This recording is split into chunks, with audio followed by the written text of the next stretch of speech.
There's a person in your life, maybe it's you, who will spend 3 hours trying to figure something out alone, rather than spend 30 seconds asking someone who already knows the answer. They'll exhaust every option. They'll stay silent when they're struggling.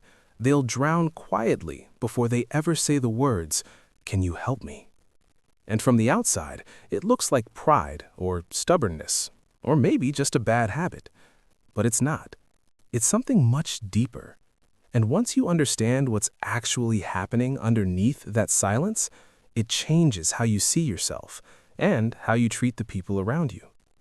So today, we're going to talk about the real reason some people can never ask for help and why it has almost nothing to do with wanting to be independent. We've all been told that asking for help is a sign of strength. Every motivational post, every therapist, every leadership coach says the same thing. And yet, people still don't do it. Because here's the problem with that advice. It tells you what to do, not why you can't. Telling someone with a fear of water to just jump in the pool doesn't fix the fear. It just adds shame on top of it. Now they're not only afraid, they're also convinced something is wrong with them for being afraid. So let's actually look at what's going on, because the inability to ask for help is almost always a protective behavior. It developed for a reason, and somewhere along the way, it stopped being protection and started being a prison. The first reason, asking for help feels like proof that you're not enough. For a lot of people, especially those who grew up in environments where they had to perform to be loved, needing help became evidence of failure. If you were praised for being smart, capable, low maintenance, then needing something from someone became dangerous. Because what if they see that you don't have it all together and they pull away? So the silence isn't ego, it's self-protection. It's the belief, usually subconscious, that your value depends on never needing anything. And that belief is exhausting to live with, because you're not allowed to be human. The second reason, they've been let down before, and they're not doing that again.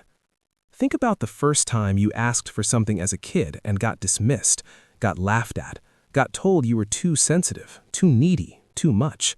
The brain is a learning machine. It does exactly what it's trained to do. And if asking for help taught you that vulnerability leads to rejection, your brain made a very logical decision. Don't ask again. This shows up in adults as hyper-independence, the person who insists on doing everything themselves, who refuses every offer of support, who says, "I'm fine," even when they're clearly not. They're not being cold or distant, they're being careful. They learned that leaning on people gets you dropped. The third reason, and this one is the hardest to talk about because it's the most invisible.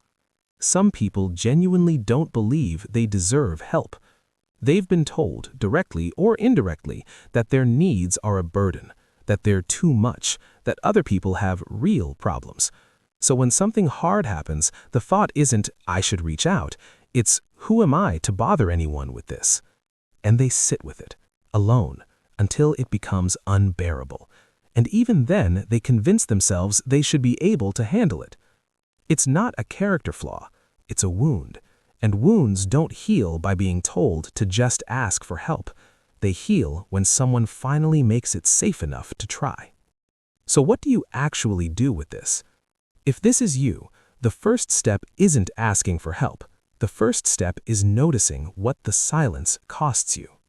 The relationships that stay shallow because you never let anyone in. The opportunities you miss because you won't admit you need guidance. The exhaustion of carrying everything alone.